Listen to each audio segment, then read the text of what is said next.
Hello there. Welcome back.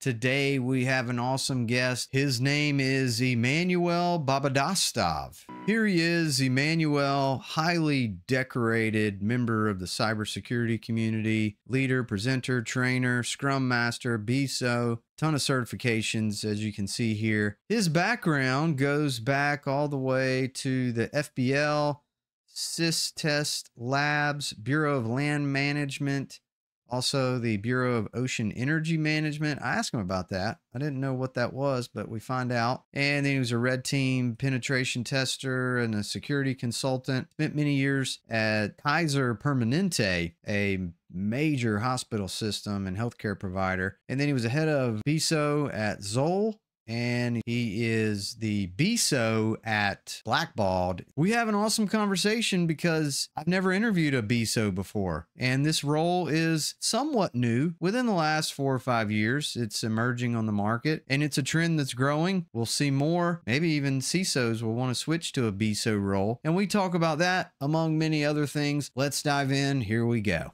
Well, all right. Welcome to the podcast. Emmanuel, how are you?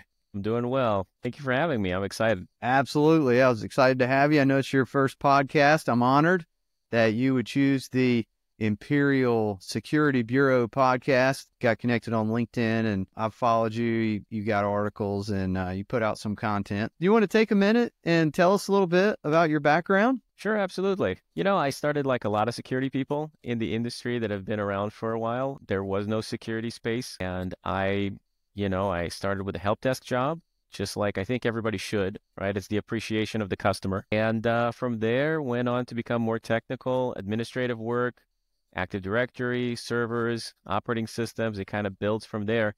And I always loved security.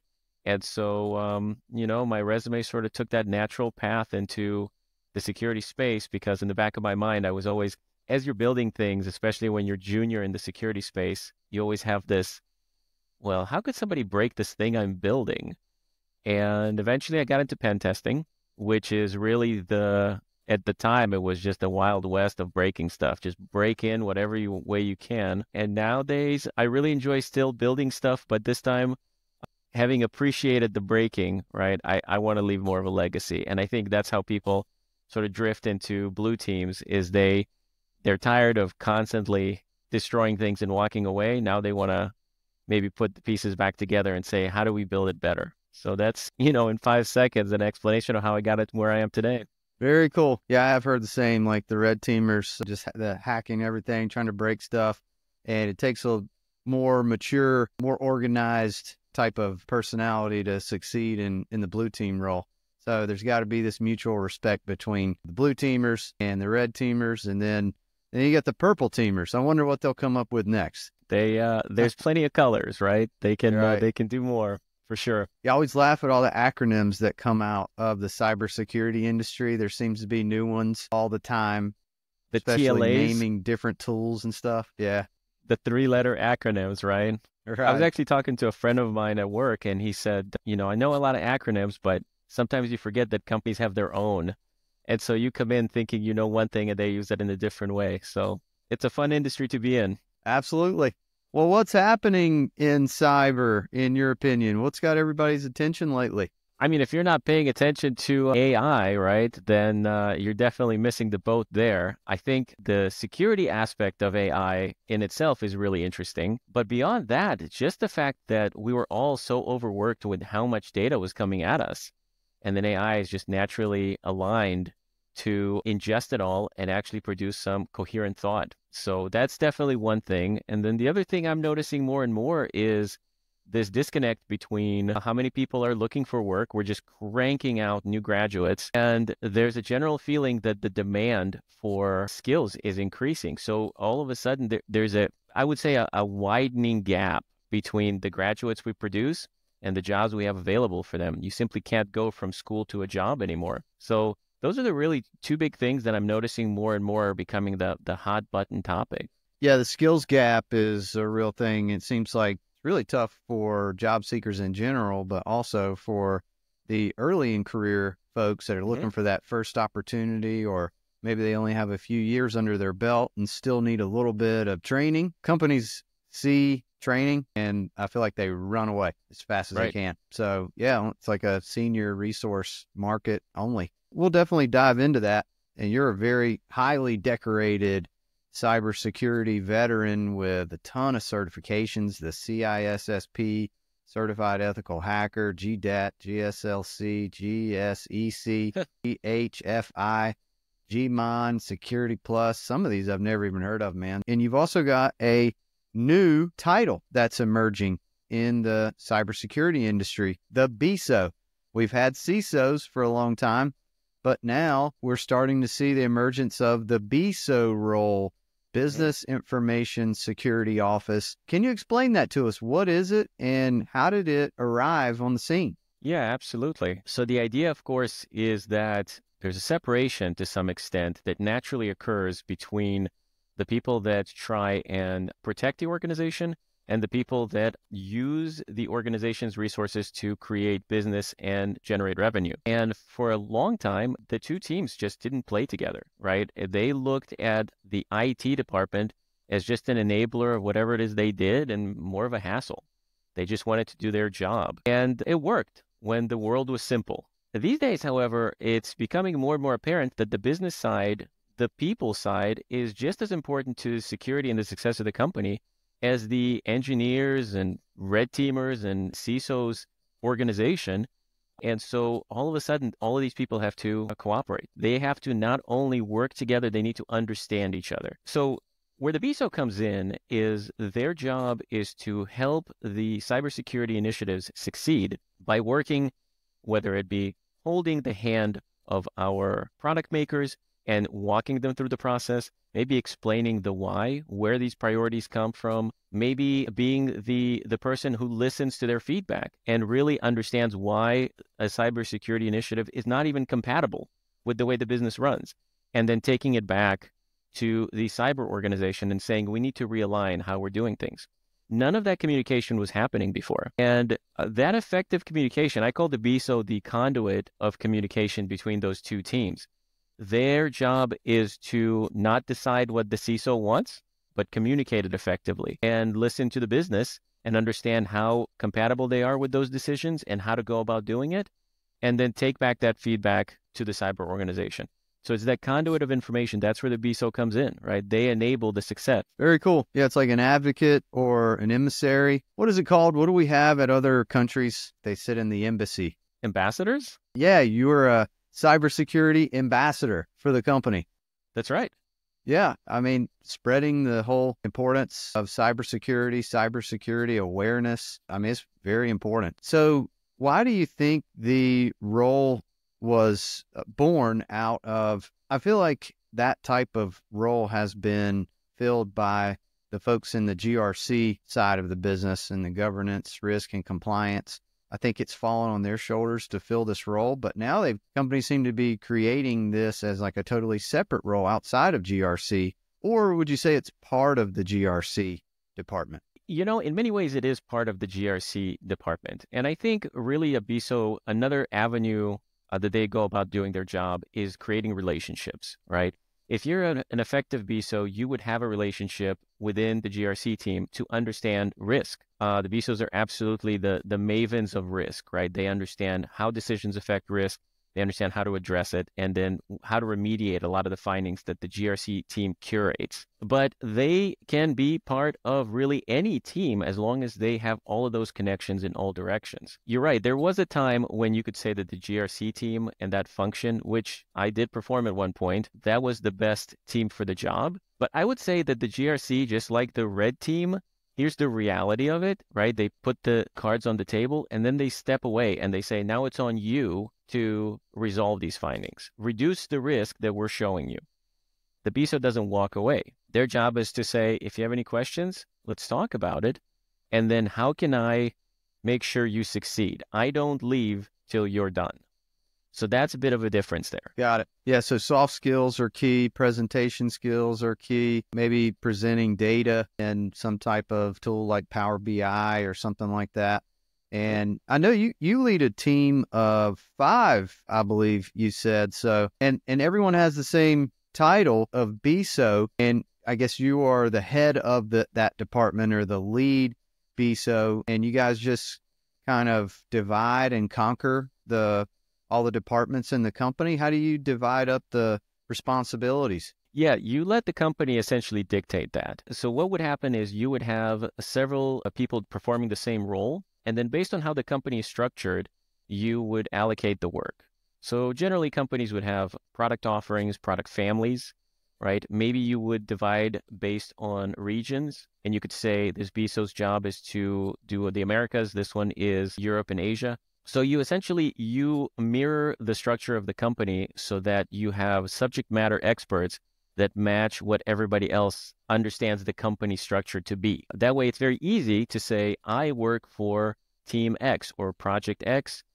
I know who the BSO is for that. And then you go over and reach them. Very cool. Yeah, I haven't filled a BSO role yet, but I'm starting to see it pop up more and more on the job boards. And I suspect it's any week now, I will have a job order for a BSO. So yeah, I'm looking forward to it. It seems like a fun position to get involved in. For those who are early in career and they are listening to this podcast now, and maybe they want to aspire to be a BSO one day, what advice would you give to them to find their way into that career? So first of all, a BSO is absolutely a senior role. You want somebody who's looking to get into leadership, somebody who essentially chose that over maybe a different director role, or they're looking to get eventually.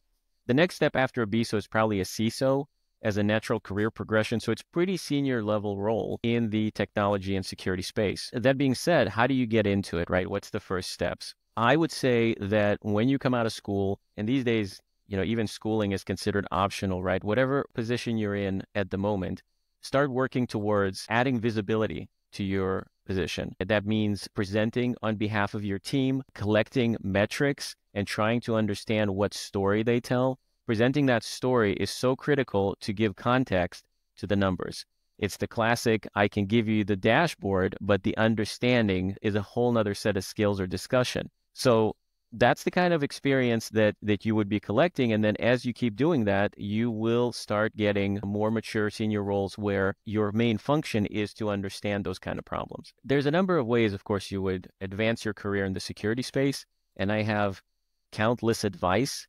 And I think really what it comes down to is go and meet someone who does what it is you're looking to do.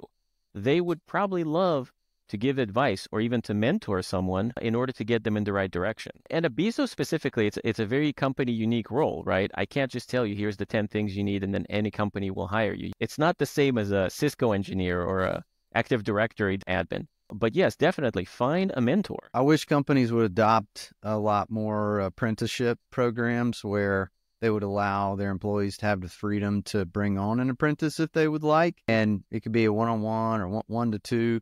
And everybody wants like a assistant, everybody wants a helper. I know there's some security concerns about that, but I feel like it would give a lot of job seekers just a way in, like a way to get their foot in the door at a company. And companies would probably have the opportunity to discover a lot of talented people using that, not just like the internship methodology, but actually an apprentice. So I don't know if you ever considered that. How do you feel like that could work? How would something like that work? That's a really interesting question, because you hit the nail on the head, right? People working in the security space, they see the skeletons in the closet. It's a risk. And a company invests a lot of effort in making sure that this person is well paid, happy with their role, and is seasoned enough to really keep those kind of sensitive matters managed correctly. That being said, I would love to see any avenue where you could bring somebody in and say, we will commit you with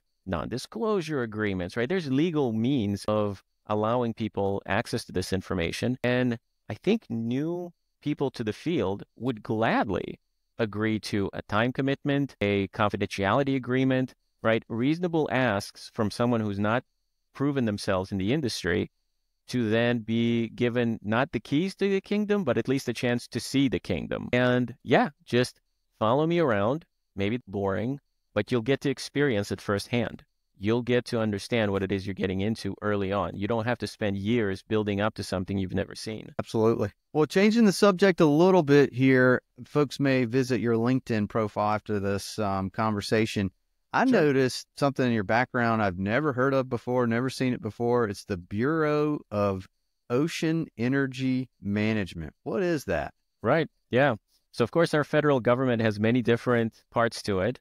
I worked for two different agencies inside the federal space. One of them is the Bureau of Land Management, and one of them is the Bureau of Ocean Energy Management. And the way to look at the Ocean Energy Management is, they're the body that regulates any kind of oil and wind farming and transportation that happens in our oceans. And absolutely, just like any federal agency, it has to be compliant and regulated. And there's particular challenges and technologies that this particular agency is involved in. And they just needed security people, and I just got a chance to be part of that.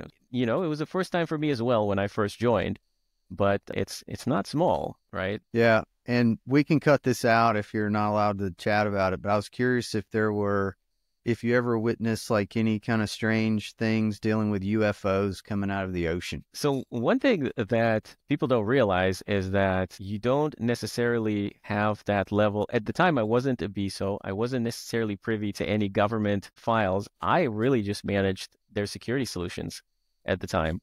And so you don't necessarily get to see government secrets if Right. all you're managing is Cisco switches, right? Hopefully, if you're doing it correctly, everything's encrypted and all you get to do is manage the equipment. And at the time, it wasn't quite a thing yet. It was worth a shot. I was just So, curious yeah. if there was anything that you could fill us into, but we'll skip on. So after you left the Bureau of Ocean Energy Management, you found your way into the healthcare industry and the hospital systems industry through Kaiser Permanente and Zoll. And the stakes are a lot higher in that industry, and it's a lot more stressful. You've got HIPAA regulations, hospital operations, people on life support. You can't afford for systems to go down. It's life and death. And then sensitive data. It's not just any old data. It's people's highly protected healthcare data. So the stress is a lot higher. What ways did you find worked in dealing with the stress of that type of environment? Yeah, I wasn't quite used to it in the beginning because you're absolutely right. The medical space has life on the line. It's not just cost, right? You can't simply quantify a person's life with, $800 or a food delivery $10 voucher if you mess up. I'm not pointing any fingers, but Right. you understand what I'm saying. And so I was not expecting the answer to be as frequent as it was, where if a security measure affects medical equipment and they can simply say, no, this might break this machine, it might kill someone. So I need you to be not just marginally sure, but confident that there is nothing that's going to happen if we push out a patch to a medical machine, if we fix a database that's collecting records in real time from medical diagnostic equipment, right? You can't flip a bit and accidentally show a person having a condition that's not there. This data has to be accurate, it has to be collected consistently, and it has to not affect in any negative way, no matter what happens, whether it be patches, power outages, hackers, whatever it may be. And so the stakes are quite a bit higher. And going back to your question of how do you deal with the stress? Well, so you adjust your expectations and your ability to handle failure accordingly, right? If failure is not an option, you leave no room for failure. And sometimes you have to say, that's just not the path we're going to take. We're going to put more rigor in. We're going to put more testing in. And it also increases costs. But just as long as you're able to justify it and understand it, that's how you look at it. Do you feel like people are more stressed working from home or in the office? A friend of mine who we've met when we were working together in an office, he actually said something that I guess I felt, but I didn't really realize. He said that all of the sort of human relationships have gone away. He called it goofing off, right? But really the meeting people around the water cooler is what he meant. Jokes, team camaraderie.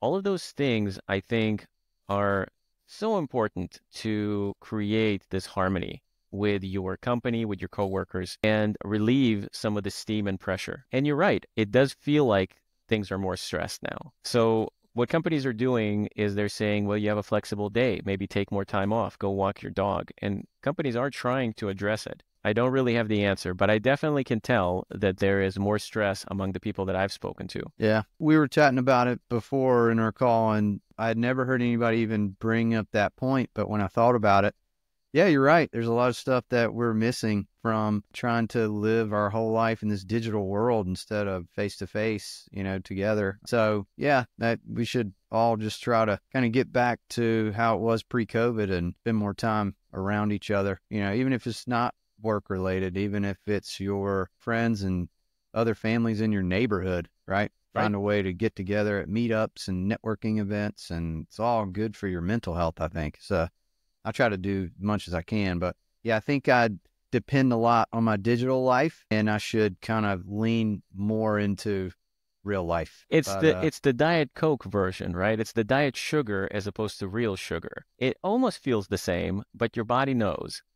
And I think companies should make a more conscious effort to put people together, not just for work, but to, just spend time together. We'll get you a flex office space and get all the local people in your city together for the day and just go see them once a month. I think if we're not going to have buildings, if we're all going to work remote, that's a commitment a company should make since they're no longer paying to maintain these buildings. Agreed. Yeah, it's important. And monthly is a pretty good cadence, at least quarterly.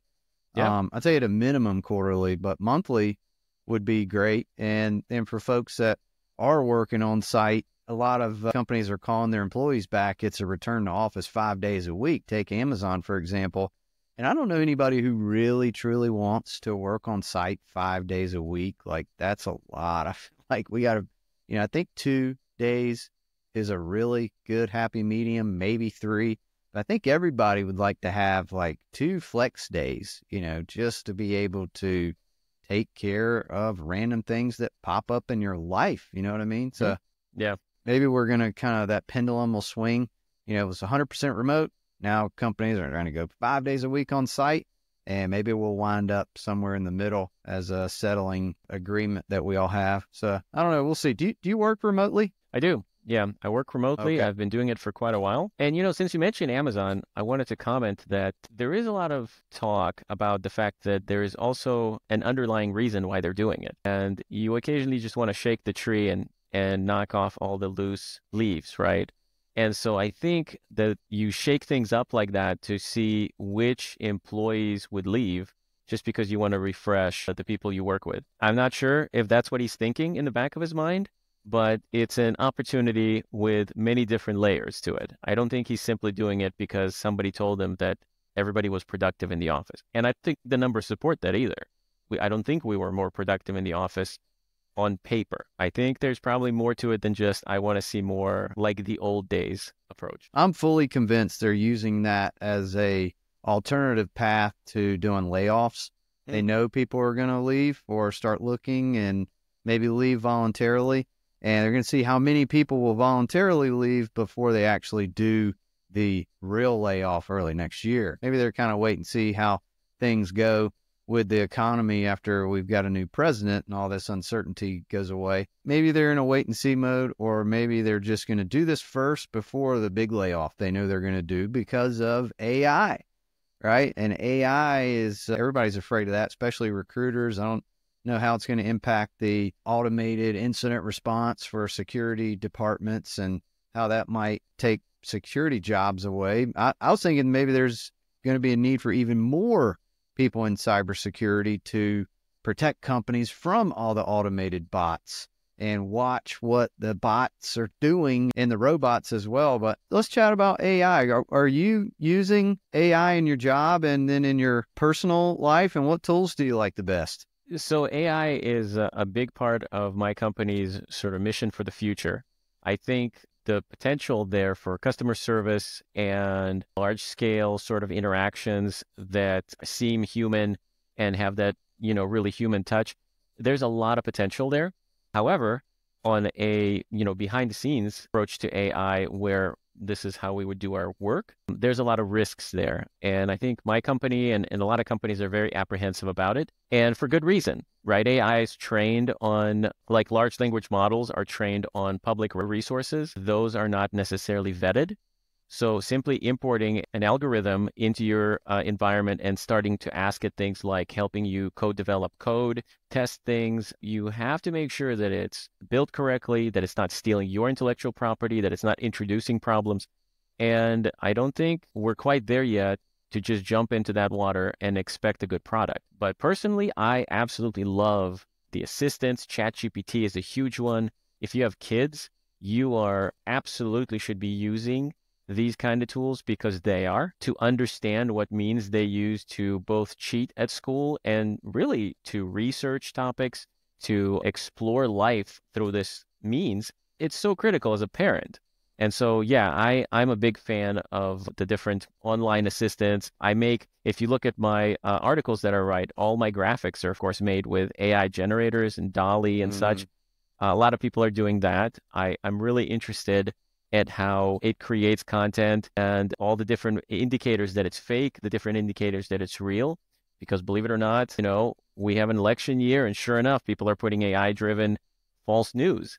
And as a security person, you should be aware of that as well. Yeah, big time. So I'm finding new ways to use AI all the time. I took my kids camping a couple of weeks ago, and I asked ChatGPT to tell us North Carolina-based ghost stories as we were all trying to go to sleep in the tent and just looking for a way to get the kids to calm down or whatnot. And it did an awesome job. It found like 3 local stories to tell. I was impressed. And I also use it for just rewording things. I have terrible grammar and vocabulary. I'm a redneck from Duplin County, North Carolina at heart. So I really need someone to help me reword things. So yeah, I use it all the time. And I find myself using Gemini more. I usually Google everything. I got Google, I'm an Android person, Google Home in my house and cameras and thermostats and everything's Google. So whenever Google takes over, when the Skynet rises. Yeah. Whenever Skynet takes over at Google, I'll be in big trouble because they got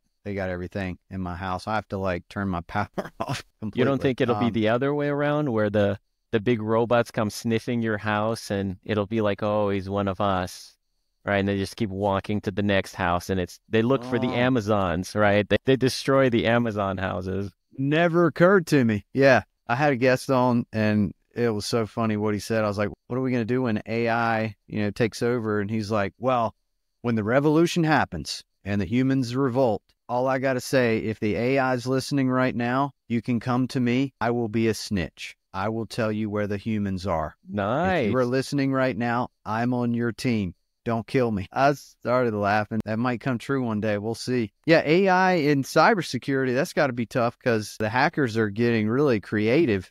And even hackers that don't even speak English now, they can kind of use AI to write really elaborate and personalized phishing campaigns to executives and kind of get them to click on a button or spoof an invoice or something like that. So that's got to be really tough, man. Do you have any favorite AI detection tools that you're finding on the market that are useful? Well, so yeah, what you're describing is very real, right? And you can have this thing not just use its English skills or really any language skills, but the scale of it, of ingesting personal information about people, understanding what makes them tick, and then creating a phishing campaign that is using convincing English, which up until recently, that was really our best indicator, right? If you receive a poorly written email, then clearly it was written by scammers. But, these tools, they don't falter. They create perfect grammar. They ingest information from your LinkedIn page, from your Facebook page. You can feed all of that in there and then create phishing campaigns at mass. As far as how to detect where these emails are coming from, one thing that I've always loved is the fact that, you should really take the approach of let's let the people fail at what they're doing, because people will always be, even now, 20% of your population will always click the email based on what it says. And let's look at the technology that they still depend on. Because at the end of the day, the most convincing email, right? An email that speaks to you directly about your life and about something you were doing and from the right people, it still requires you to take action. It's the action that you should disrupt, right? So analyzing the links that they're sending you, analyzing the files they're sending you, analyzing the action they're asking you to do, that's really where you can disrupt the process. And you just assume people are going to click that link and you move forward. If, however, you do have somebody who's clicking the link. Yes, there is, the post-mortem discussion of what happened, what can we do better? But at the end of the day, I really think that's a losing battle. I don't think there's ever going to be a good solution where you can get people to be immune to phishing campaigns. I think what you really want to do is disrupt the chain down the line. Yeah, good point. Well, I mean, once you click the button, something's going to execute on your machine, and hopefully your EDR is going to detect it, or your MDR provider or whatnot. But yeah, it's a moving target, and that creates a even bigger need for a BISO in a company to advocate and spread cybersecurity awareness. So I'm not surprised at all that there's the demand for that skill set. But back to AI, this new model that OpenAI came out with, the one that can reason with itself and think deeply about a problem. That's a crazy one, because now it's almost like we're going to allow the AI to explore data openly now, and it's just going to become smarter a lot faster. And it's already moving fast, but now I feel like it's going to turn years into 2 months, and then what they were training it in 2 months to do, they're going to be able to do it in 2 days. And it's just going to get crazy real fast, I think. I hope you're right, because it's kind of a crazy tool, right? And so hopefully it'll give us, more sanity coming out of our AI voices. But one thing that I was commenting on online the other day is there is this mad cow disease effect that's happening slowly, where the algorithms we train it on, they consume human content, right? And then in turn create a human sounding voice. However, as we use more and more AI tools to create content, it's tainting the water with AI generated content, and as a result, making the voices more kludgy. So the way mad cow disease happens is if a cow maybe eats another cow, right?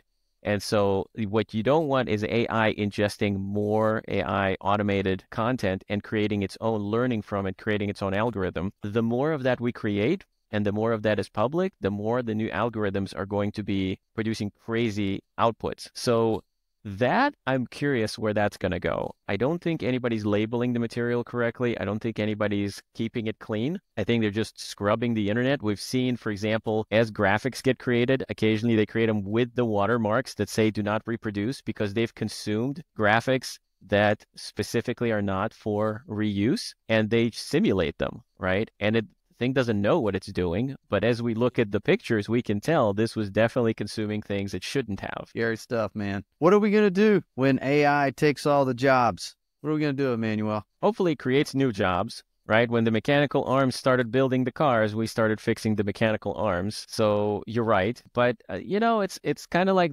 when the horse went away and everybody went to cars, horses became sort of a leisurely hobby. And so hopefully with AI taking over writing our emails for us, people don't get totally lazy.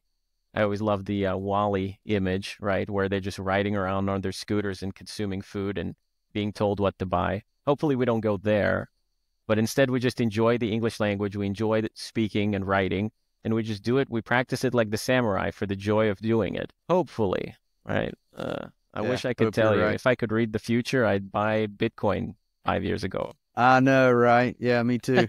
Yeah. I'm a huge fan. I love that you brought up WALL-E. I'm a huge fan of that movie. So they're on the spaceship. Everybody's wandering around the spaceship on these levitating chairs, and they're just drinking sugar water and being entertained. Nobody's working. It's just pure entertainment all the time, consuming food and content forever. And there's a Black Mirror episode too. I'm not sure if you're a Black Mirror fan. I'm a huge fan of Black Mirror. Oh man, I love every episode of Black Mirror, except for the first one. I would say that's my number one advice, is skip the first one. Come back to it maybe. Yeah. Skip it. But no, I was going to tell you, since you mentioned Black Mirror, I would almost say that should be a requirement. If you're going to come interview for this security job, I want to know you understand the nuance here. I love Black Mirror. Yeah, yeah. One of my favorites is Hang the DJ, the one where you find out at the end, this couple, they were dating, right? They're on the dating scene. They kept finding each other. And then you realize, oh man, they weren't actually dating. They were just running a simulation 1,000 times into infinity. And then whenever you get a match, the compatibility score. Right. Yeah. Yeah. That's right. So, I remember that one. Yeah. Bumble is going to turn into that one day, probably. And I'm a big fan of Daniel Miessler. He's got this podcast called Unsupervised Learning. And I feel like he's on the cutting edge of this stuff. I would highly recommend following what he puts out. I follow his stuff and feels the same way. People don't realize how much it's going to change our life. It's going to have a massive impact. I think too, though, that humans are going to resist. There's going to be like a resistance to it. And the whole world may like separate into two tribes, the pro AI adopters, and then the people who have been hurt by it so much, they're the resistance, the anti AI, like anything to do with AI, keep it away from me. And then there'll be a whole separate economy for those people. Maybe, I don't know. Maybe I just watched too many sci-fi movies. We'll see. You know, I actually have a card game on, differing opinions. And it seems like you can split society any which way, whether it's chicken nuggets or, right? Or everybody has a preference, right? Is it McDonald's fries or Burger King? And you'll probably find that everybody has a position that they take. The bottom line is this: big companies need to make money. And at the end of the day, if they can deliver the same product for 1% cheaper because they're applying a mechanism that's automated, it'll eventually trickle its way into the economy.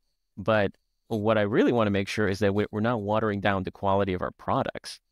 That's really what scares me, because when you look at Wally, they eat some awful looking food, right? They drink some awful looking drinks. And I didn't see a single homemade cabbage roll meal like your grandma used to make on those tables. It's all just machine created, Matrix world style slop that's flavored like blue or yellow, your choice. The quality of our lives can be degraded by these technologies. And, I worry about that more than anything. Yeah. Have you seen the movie Idiocracy? Another golden one. Yes. Yeah, even my kids love it. How old are your kids?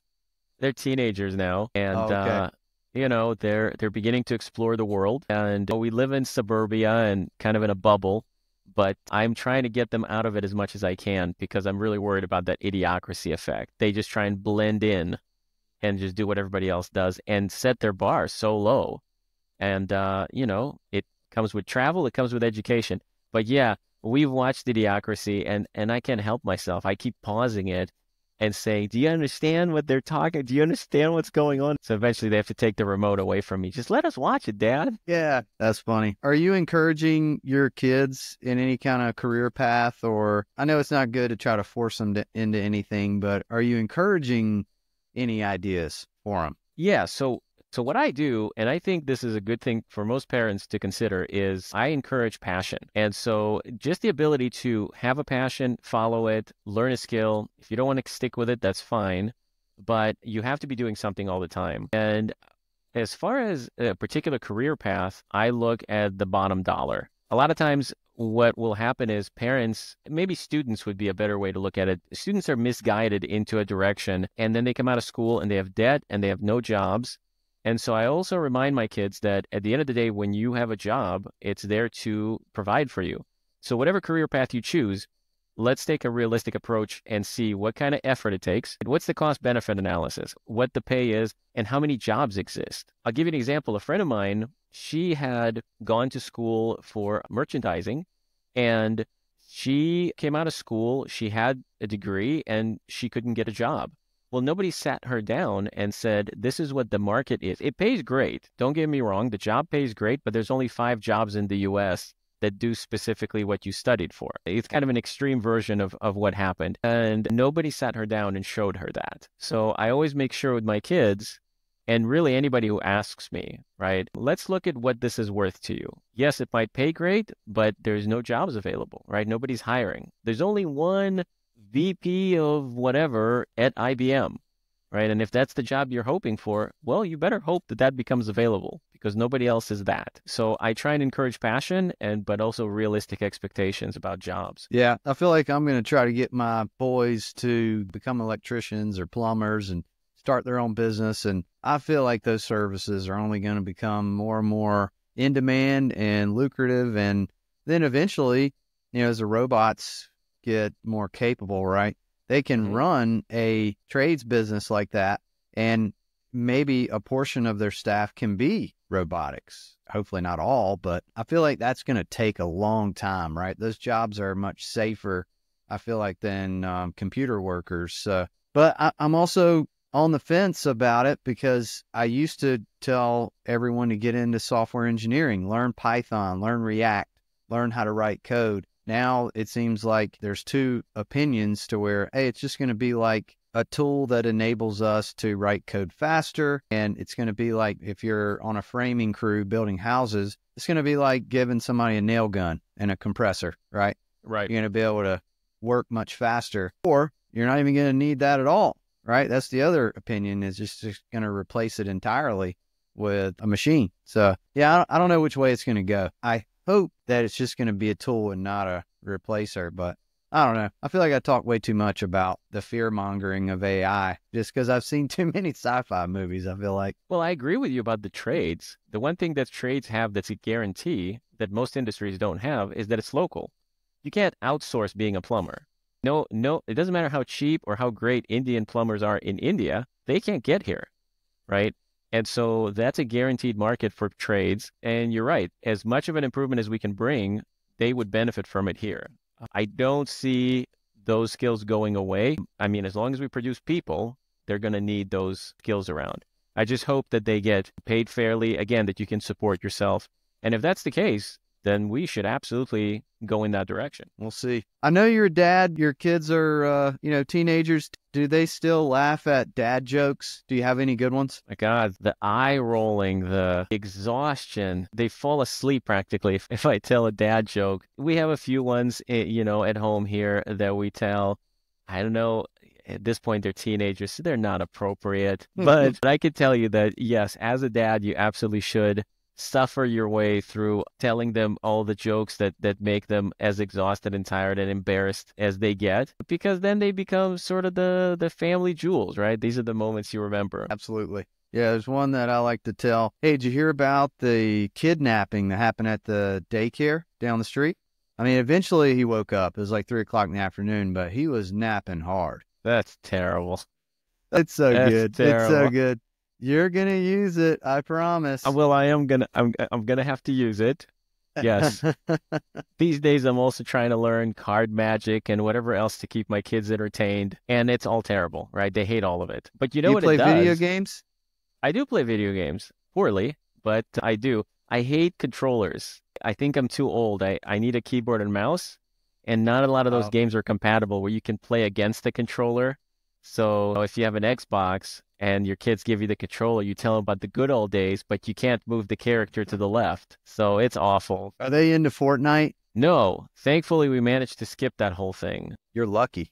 Yeah, they love racing games. They love like fighting games. So we'll see what new games we're going to get here. Maybe this Christmas we'll get a new gaming platform. But no, we skipped Fortnite. There was a whole thing with it, and my kids, I think, were too young at the time. Yeah, I kind of wish my kids, they're still too young. They're 4 and 6, and they're getting better at it. They're not ready for the Battle Royale or anything, but they can play in the little sandboxes. But my nephews and everybody in their friends group, they all play. They're all so hooked on Fortnite. It's insane.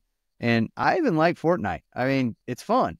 The characters, the skins, the Battle Royale, the excitement of it all. And it's a repetitive thing, right? You're dropping into the map. There's 100 players and last person standing wins, and you can have a team or whatnot. But yeah, I had an older Xbox and a newer one. So I wanted to play with my kids.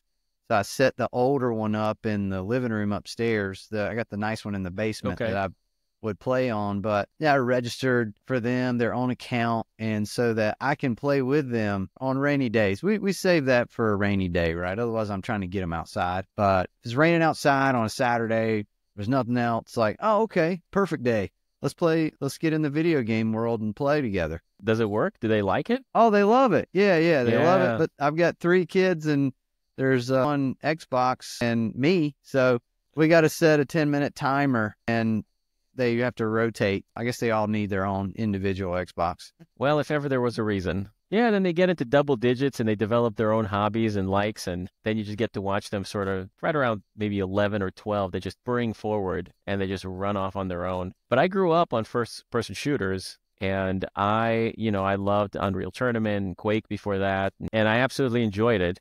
But like I said, I'm stuck with this whole, I need a keyboard and mouse. I need my, big screens and gaming PC. And they all, kind of scoff at that. And they say, Dad doesn't understand play their games, and I find their games so slow in comparison too. So I don't know. Maybe I'm just crotchety these days. And Yeah, you're an old curmudgeon now. yeah, You got no business in the video game world. Yeah, but Unreal Engine, you mentioned Unreal. I played that, but the Unreal Engine 5 is insane. I was just had some guys over at the house last night. We had an outdoor movie playing, and we decided to watch Get 'Em to the Greek, which is funny because I forgot that P. Diddy was in that movie.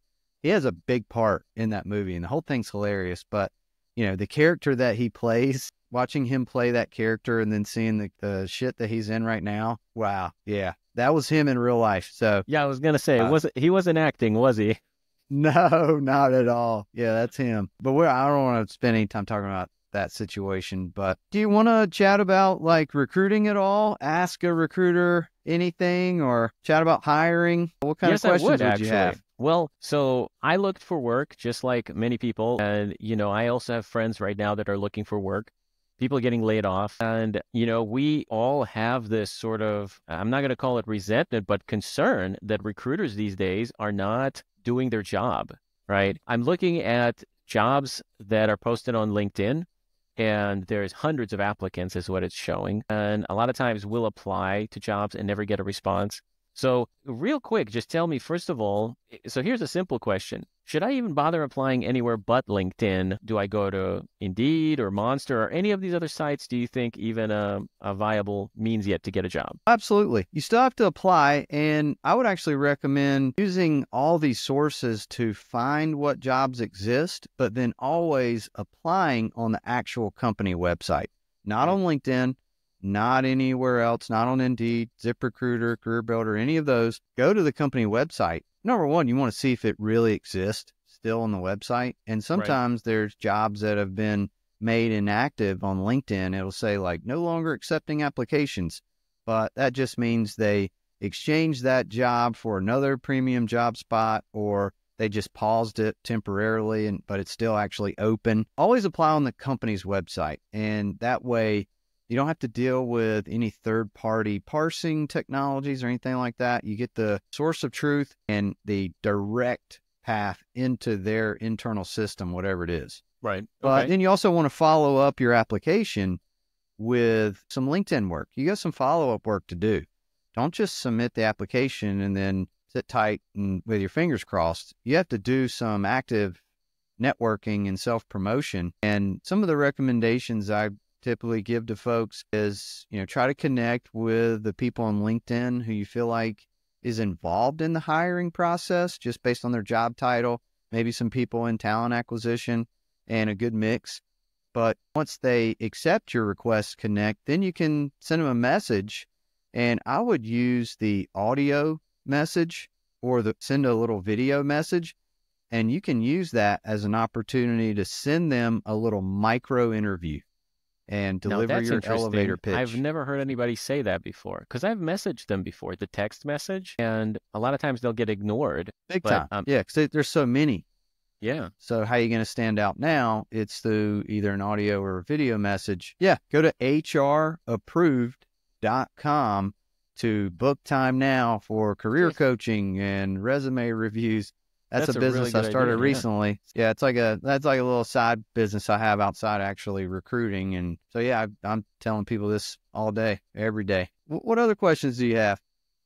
Are people still using recruiters? And I don't mean that at all. I mean, is the recruiting industry shrinking? I know you mentioned AI. I'm really worried that what people are doing is they're replacing their human recruiters with just automated systems that randomly pluck out resumes based on what they feel is compatible. What do you think?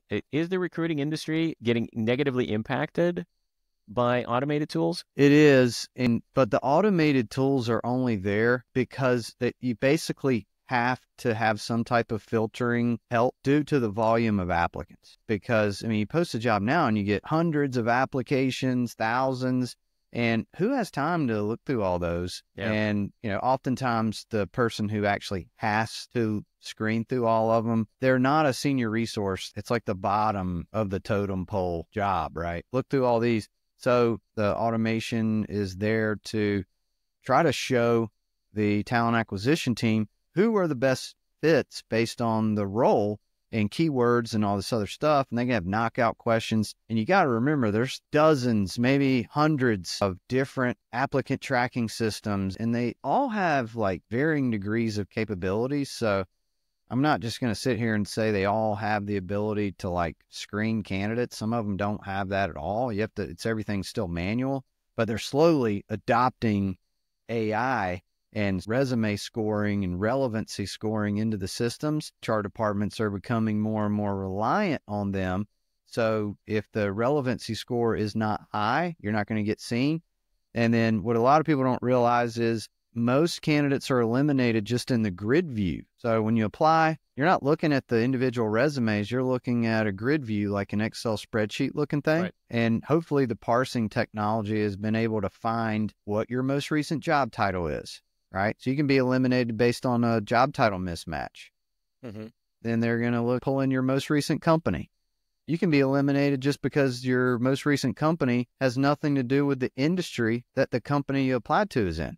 Right? They're looking for people that's coming from their industry, probably even a competitor. Right.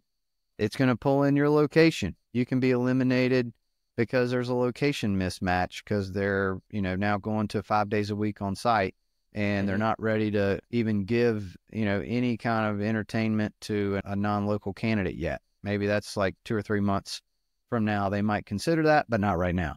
And why would they?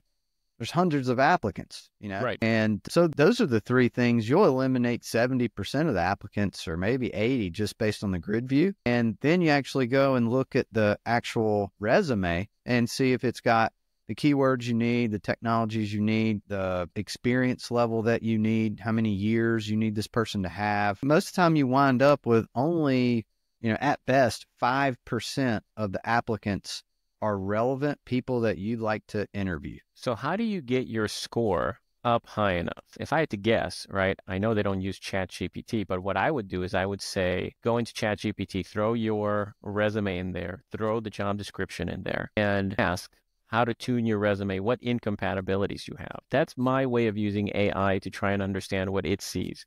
But I'm sure Workday or whatever tool they happen to be using has its own internal that they use to score. How do I get tuned into that? You definitely want to tailor your resume for every job that you apply to, for sure. And I don't think I would tailor the entire resume, but I would tailor the top half. I would try to match the title they're using, some of the keywords and some of the bullet points, the requirements. Put them in your summary right up top. Make sure that stuff is like the first thing the audience sees without it scrolling anything. You definitely don't want to rely on a bullet point on page 2. That's bad funny. idea. My summary is actually the most static part of my resume, I would say. That needs to be the most tailored section. Huh. Interesting. Okay, I'll send you a link to pay the fee after. But No, it's because you have I'm a little just kidding. summary about yourself, right? A little paragraph that says, and I have so many years and whatnot. And then your jobs and whatnot as you get into more detail. But yeah, I think the first part is the most static part in any resume. Most resumes I receive, they start with an about me, right? And it's a very generic, success-driven manager with so many years of experience in whatever industry. Mine reads the same way. And then you have to look down further to understand how that job or that person is related to my job that I'm filling. That's a really interesting idea. Yeah, common mistake. Mm-hmm. Very common. Everybody does that. Most people will just create one resume and not tailor it a single word and just apply to every job, and they get lazy and don't want to do any follow-up either. So yeah, there's a lot of that. And then the problem compounds on itself due to the volume of applicants. So the real people that are a fit, it's hard to even get anybody's attention just because it's buried under a massive pile. Yeah, just the noise of it other all. candidates. Yeah, it's a lot of noise. Yeah, it's a challenging market for sure. And I definitely have a lot more candidates lately than I do job orders. The ratio is kind of sad, honestly. Very few job orders, and I have a mountain of candidates looking. And Right. I put a lot of content on LinkedIn and other places, and doing stuff like podcasts. People see that, they say I'm a recruiter, and they reach out. So I feel like I know about all the layoffs. Yeah. I get bombarded, and so I have a bleeding heart for all of that, and I try to help people the best I can. But a lot of times I can't help you get a job. I can help you fix your resume and do the career coaching stuff, but I also can't do that for free forever. You know, Right. I have to try to find a way to monetize that information because it's worth a lot of money, you know, Yeah, to people. absolutely. So, and it's to supplement the weak job market. So, yeah, and I'm not the only one, certainly. I kind of feel like there's probably going to wind up being about 30% less recruiters in the next few years, and then it may wind up being, you know, even half. And then you'll probably start to see the emergence of a new skill set called recruiting engineer or recruiting administrator, where all you're doing is really being an exception handler Okay. for the bots that are in place. And they're running just running the process beginning to end. Right. Yeah. So the humans won't get involved until later, right? Right. Postings go out, the applications come in, the AI interviews happen, the scoring comes in, you see what the top 10 are, and then the humans get involved. That's how I see it evolving. But we'll see. I don't know. I hope I'm wrong. I don't see it happening any other way. Well, hopefully it's a little more organic. I've seen some early attempts at digital interviewers, and it's rough. Yeah. I actually don't like the AI interviews just yet, but I do like the tools like Kerplunk that's out there where you can give it 4 or 5 questions that you want every applicant to answer. And then there's AI behind that. So the AI is not interviewing you. You're just sharing a video interview of yourself, but it does score your answers, and they can't like score your soft skills yet. They just take a transcript of the video and score that. But eventually they'll be able to score your soft skills and your tone and kind of like your attitude. That would be interesting. That doesn't exist right now, but No. it will eventually. They'll be able to score you as a human and a fit of the job. And then HR departments can just focus on the people that score the best. Well, I can tell you I've hired people, and certainly the skill of just summarizing and give me bullets of what their answers are. That alone would be very valuable for a recruiter or a hiring manager. And being able to see how people react on video, there used to be a time where I thought it was a little silly because we went into an office and I thought, you know, just let me see you in person. But now that a lot of people do work behind a camera, you absolutely should be able to function with these tools as sort of an organic way of talking to someone. So I think that makes perfect sense to me. That's a very useful skill to have. Man, thinking that they would analyze your behavior and facial expressions and tone and then give you a score, and then possibly that score would be used to weed you out before somebody even looks at you. That's pushing a little into the black mirror. The mirror gets darkened, right? The black mirror effect comes in hard. No doubt. Yeah, I spend too much time thinking about this stuff. I need to get myself out of Black Mirror mode, but I wake up every day, I have the same thoughts. Have you watched the show called Love, Death, Robots? No, never heard of it. If you like Black Mirror, I think you would definitely love this show. What Where it is does is it's called Love, Death, Robots. Where can you find it? Netflix. Okay, Netflix. Got it. I think you would really like it. I think Black Mirror is just all dark, right? I think maybe there was one happy episode. It's called San Junipero. And everything else, every episode just ends terrible. But Love, Death, Robots, there's a variety there. Just interesting scenarios, and, you know, some are happy, some are sad, some are silly. Definitely take a look. Sold. I'm watching it tonight. I appreciate the recommendation. And I also saw that you run a blog. What kind of content are you putting out there? What can people expect to see if they visit that page? So it is a blog. It's slow. I don't create content all the time.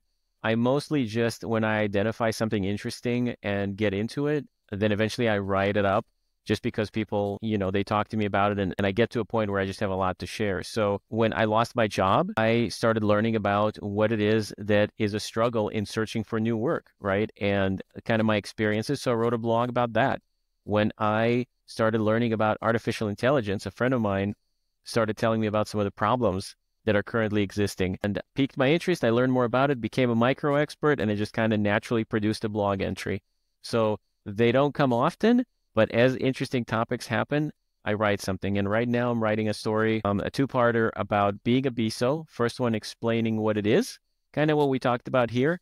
And the second one talks about the question of how do you measure a BISO? What are key performance indicators that you can use to measure their success? what you should strive towards, what tools do they use. I have a couple of BISO colleagues in different companies, and we all struggle with the same questions, right? How do you measure success here? And so that's the second half I'm writing right now. Can't wait to see it. Can you give us a sneak peek on how to measure a BISO? Yeah, absolutely. So you could say, for example, let's say your cyber team comes up with an initiative. Let's say it's some kind of a data at rest encryption standard that all the database needs to have.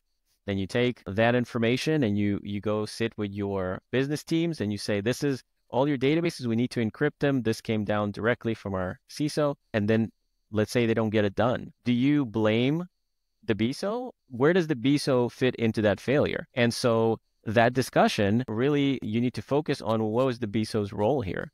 And as long as they communicated correctly, as long as they explained what the risks are and the rewards, and as long as they were able to walk their clients through the work that needed to be done, it's not on them if it got done or didn't get done successfully. And then if there is pushback, as long as they communicated it back to the cyber team and tried to facilitate that, they did their job. So where there was failure doesn't necessarily need to reflect poorly on the BISO. And it's important to say, this is where their role starts and stops, and those delineations, right? And then also the toolbox. What do you have as a BISO? The dashboards, the presentations, the skill sets, the website. What should all of that information contain? So it's that kind of thing. It's interesting. I feel like as the market becomes more aware of this role, a lot of CISOs are going to raise their hand to their CEOs and CIOs and ask like, hey, can I transition over to the BISO role? Like, I don't want to be CISO anymore. I want to be the BISO. Yeah, it's no risk, right? Yeah. It seems like the quality of life would go up. Yeah, it's interesting. The CISO average lifespan is not lifespan, career span, right? It's getting shorter. Right. It's definitely a stressful job. And more they're putting the fault on the CISO if something happens. And yeah, it's an interesting one. Big time. Yeah. Well, hey, man, it's been fun. You have anything else you wanted to chat about? No, not immediately. I think we covered just about everything. Hopefully you have enough material. I really enjoyed my time here today, Blake. I think so too. Yeah, absolutely. Likewise. Thank you for coming on. And you've been a great guest. I think you hit a home run on your first one. And this is probably your first of many more. So yeah, let's stay in touch, man. I wish you all the best. And thank you again for being a guest. Thank you for inviting me. I really enjoyed my time here today. Very welcome, sir.